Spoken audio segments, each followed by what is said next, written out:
그래서 5절 말씀 제목은 꽉 붙어 살아내라 라는 제목으로 이 시간 함께 말씀 나누도록 하겠습니다.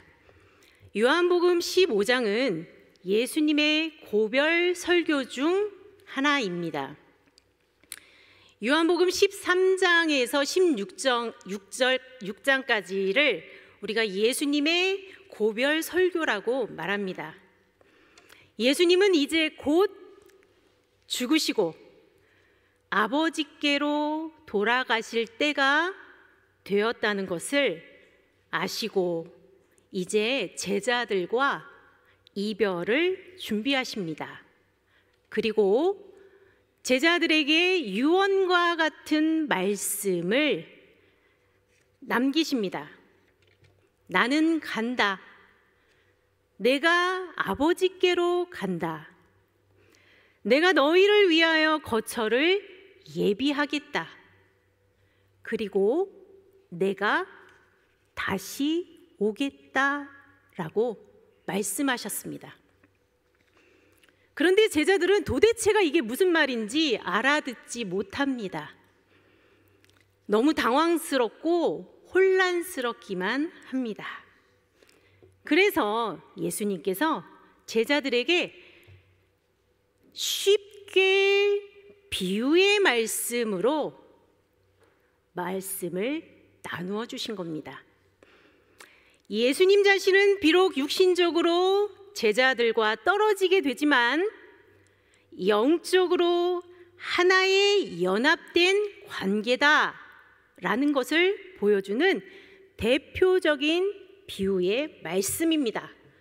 바로 오늘 본문에 나는 포도나무요 너희는 가지다. 이 말씀은 예수님과 제자의 관계 또는 예수님과 바로 성도의 관계를 말하고 있는 것입니다. 나는 포도나무다. 나는 무엇이다. 라는 말은 헬라어로 에고 에이미라고 해서 요한복음에만 나오는 말씀입니다. 요한복음에서 예수님은 분명하게 말씀하십니다. 예수님은 나는 누구다. 그것을 에고 에이미 7번에 걸쳐서 말씀을 선포하십니다. 한번 볼까요? 6장에 보면 나는 생명의 떡이다. 8장에는 나는 생명의 빛이다. 나는 양의 문이다. 나는 선한 목자다. 나는 부활이요 생명이다. 나는 길이요 진리요 생명이다. 그리고 오늘 본문에서 나는 참 포도나무다 라고 말씀합니다. 이렇게 오늘 본문의 15장에서 예수님이 자신을 무엇이라고 선포하셨습니까? 나는 참 포도나무다. 우리 1절의 말씀 함께 읽도록 하겠습니다. 15장 1절 나는 참 포도나무요 내 아버지는 그 농부라. 그래요. 예수님은 나는 참 포도나무다 라고 말씀합니다. 이 포도나무 이스라엘을 상징하는 나무가 3가지가 있습니다. 포도나무, 무화과나무, 그리고 감람나무, 올리브 나무를 말합니다. 이렇게 이스라엘에서는 흔히 볼 수 있는 대표적인 나무가 바로 포도, 무화과, 감람나무입니다.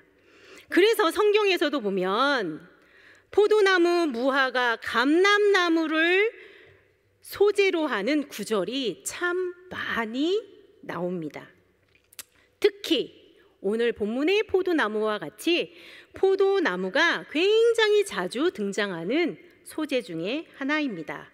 이사야서에 보면 이사야 5장에도 그들은 여호와의 포도원이었고 예레미야 2장에서는 여호와께서 심으신 귀한 포도나무였으며 호세아 10장에 보면 열매를 맺는 무성한 포도나무였다.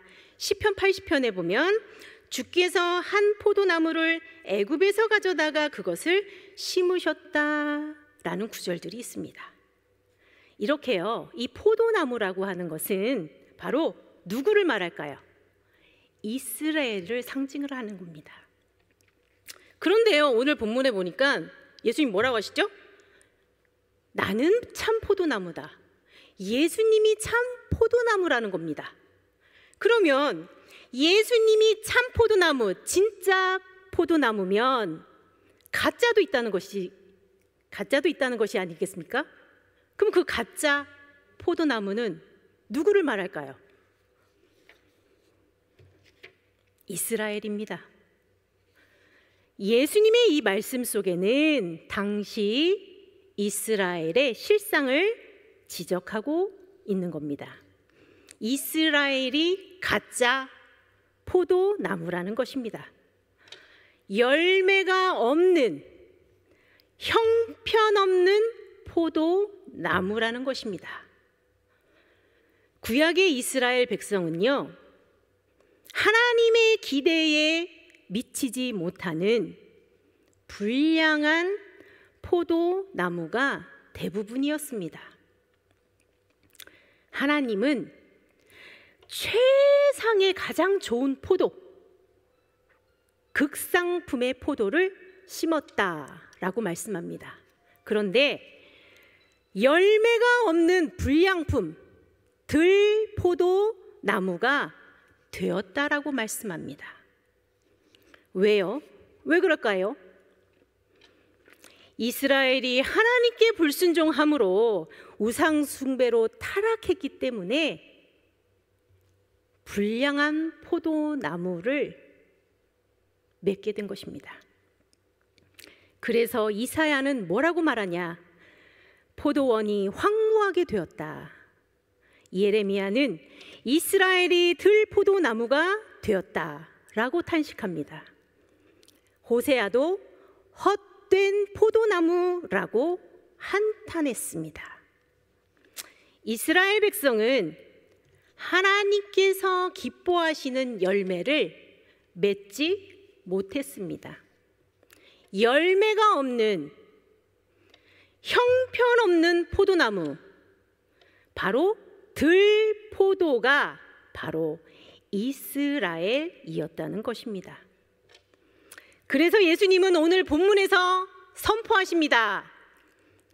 내가 참 포도나무다 라고 진리를 선포하고 계시는 겁니다.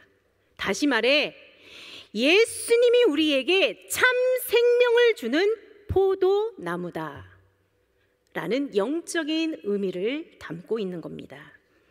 이렇게 예수님은 영적인 진리를 그 당시에 흔히 볼 수 있는 바로 포도나무라고 하는 친숙한 소재를 사용해서 지금 제자들에게 쉽게 비유로 깨우쳐 주고 계시는 겁니다. 자, 여러분, 예수님은 참 포도나무요, 내 아버지는 농부다 라고 말씀합니다. 포도나무와 농부의 관계이지요.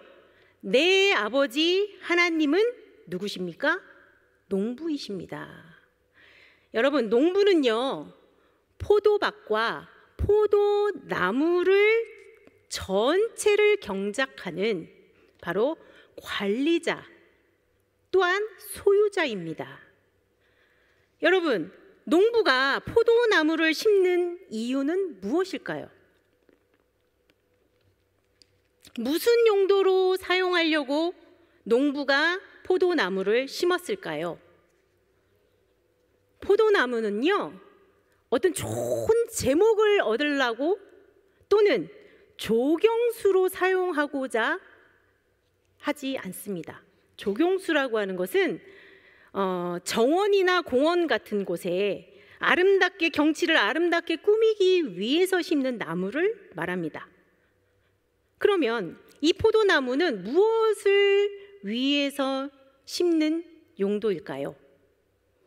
그래요, 오로지 열매를 얻고자 포도나무는 심습니다. 그렇다면 이 포도의 경작, 소유자, 관리자인 이 농부가 원하는 것은 무엇일까요? 바로 이 포도나무에서 무엇을? 네, 열매가 많이 맺는 것을 원할 겁니다. 그렇죠? 그래요. 그래서 포도나무에 주렁주렁 포도 열매가 많이 달려서 열매를 얻기 위함이에요. 포도와 그것으로 또 포도주를 생산하기 위함입니다. 자, 그런데요, 2절에 보면 또 그 농부와 가지의 관계가 나옵니다. 우리 2절 한번 읽을까요? 2절, 무릇 내게 붙어 있어 열매를 맺지 아니하는 가지는 아버지께서 그것을 제거해 버리시고, 무릇 열매를 맺는 가지는 더 열매를 맺게 하려 하여 그것을 깨끗하게 하시느니라. 그래요.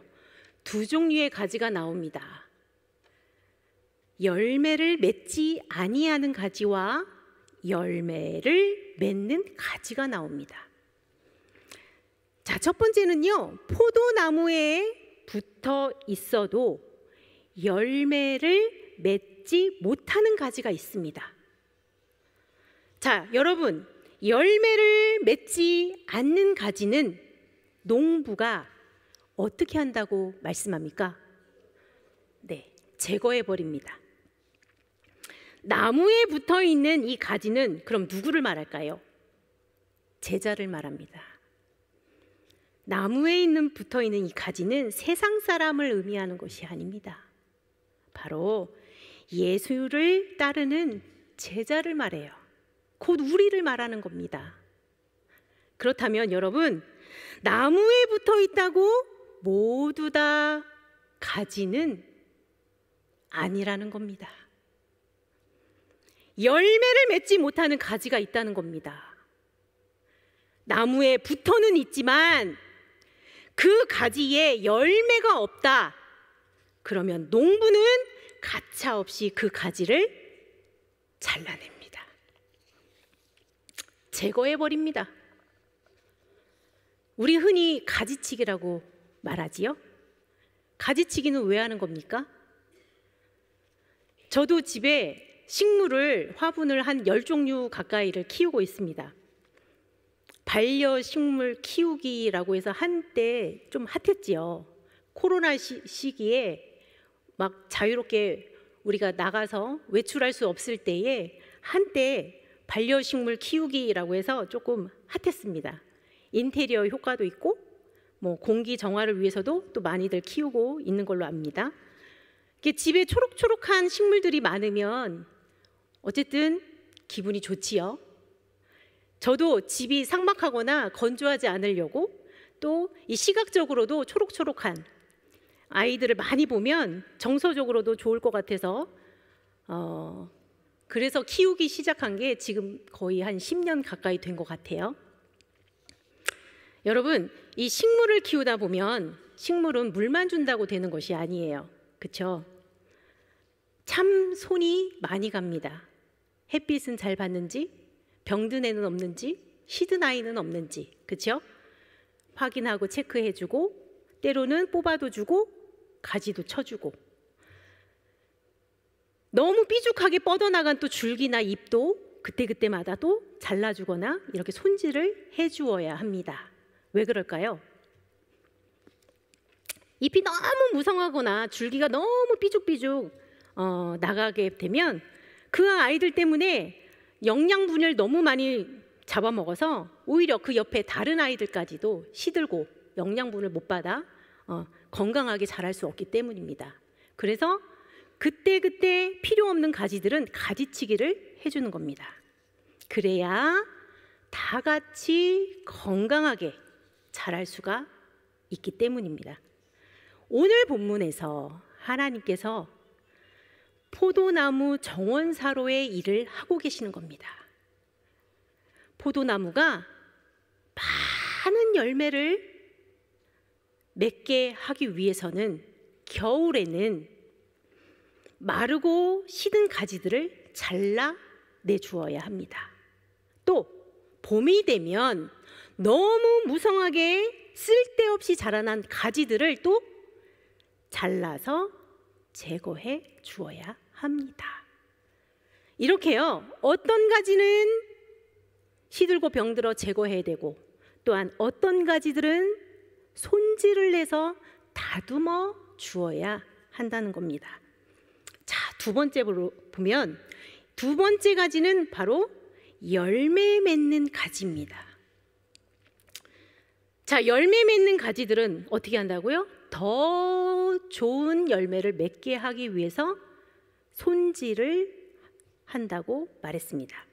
그래서 여러분, 이 가지치기라고 하는 것은 반드시 꼭 필요한 작업입니다. 한영교회 여러분, 교회를 다닌다고 모두 다 가지는 아니라고 말씀드렸습니다. 교회를 다녀도 열매가 없으면 하나님께서도 가지를 치십니다. 교회를 30년, 40년, 50년 다녀도 예수를 믿어도 변화가 없고 바뀌지 않는다면 여전히 그 못된 성질과 그 나쁜 기질들을 뿌리 뽑지 못한다면 그것으로 인해 내 옆에 있는 사람까지도 병들게 합니다.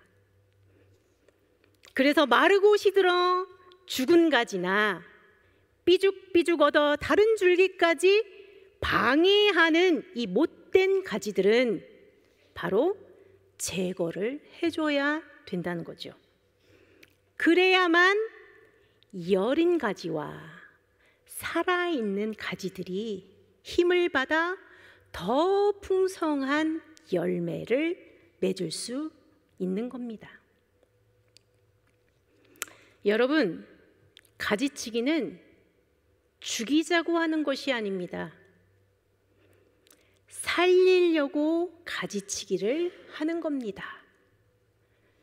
자, 그렇다면요, 하나님께서도 가지치기를 하실 때에 때로는 어려운 환경과 생각지도 못한 시련으로 사용하실 때도 있으십니다.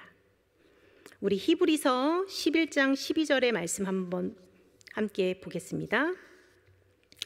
무릇 징계가 당시에는 즐거워 보이지 않고 슬퍼 보이나 후에 그로 말미암아 연단 받은 자들은 의와 평강의 열매를 맺느니라. 그렇습니다. 징계는 죄 때문에 받는 징계가 있어요.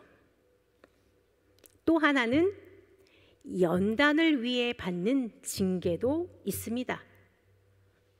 때때로 나에게 뜻밖의 고난과 고통이 올 때 만약에 그것이 하나님께서 나에게 주시는 연단이라면 우리는 그것을 받아들일 수 있어야 합니다.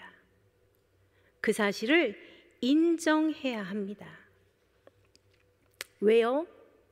이 고난이라는 연단을 통해 다듬고 다듬어서 하나님을 기쁘시게 하는 의와 평강의 열매를 맺게 하시고자 하는 바로 하나님의 뜻이 있기 때문입니다.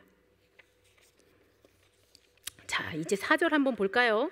4절에서는 열매 맺는 방법을 말씀하십니다. 어떻게 해야 그럼 열매를 맺느냐? 우리 4절입니다. 함께 보겠습니다. 내 안에 거하라. 나도 너희 안에 거하리라. 가지가 포도나무에 붙어 있지 아니하면 스스로 열매를 맺을 수 없음 같이 너희도 내 안에 있지 아니하면 그러하리라. 하나님이 기뻐하는 열매를 내는 방법은 무엇입니까? 바로 예수 안에 거하는 것입니다. 여러분, 예수 안에 거하라. 이 말이 무엇일까요? 예수를 구주로 받아들여라. 그리고 그 믿음을 계속해서 지켜 나가라. 라는 말씀입니다. 다시 말해서 예수께 붙어서 계속해서 믿음으로 살아내거라 라는 말씀입니다. 조건문이죠. 예수 안에 거하라. 그러면 나도 너희 안에 거하리라. 조건문이에요. 예수님이 먼저 내 안에 거하는 게 아니에요. 내가 예수 안에 거할 때 주님도 내 안에 거하시겠다는 겁니다. 여러분, 나무에 꽉 붙어 있으시기 바랍니다. 나무에 붙어 있지 아니하면 스스로 열매를 맺을 수 없다라고 말씀하십니다. 한영교회 여러분, 여러분은 나무에 잘 붙어 있으십니까? 열매는 사람의 힘으로 가능한 게 아닙니다. 그리스도인도 자기 스스로 열매를 맺을 수 없습니다. 그리스도께 꼭 붙어 있어야 예수로부터 영향을 공급받아 그로 인해서 열매를 맺게 되는 것입니다. 나무는요, 가지가 중요하지 않습니다. 나무는 뿌리가 중요합니다. 나무의 뿌리가 되시는 그 예수님으로부터의 영양분을 우리가 받을 때 그 나무에 붙어 있는 그 가지는 살아 움직여 열매를 맺는 것입니다. 그러기에 나무에 꽉 붙어 있는 가지가 되시기를 바랍니다. 예수님은 다시 강조하십니다. 5절입니다. 우리 함께 보겠습니다. 나는 포도나무요 너희는 가지라. 그가 내 안에 내가 그 안에 거하면 사람이 열매를 많이 맺나니 나를 떠나서는 너희가 아무것도 할 수 없음이라. 그렇습니다.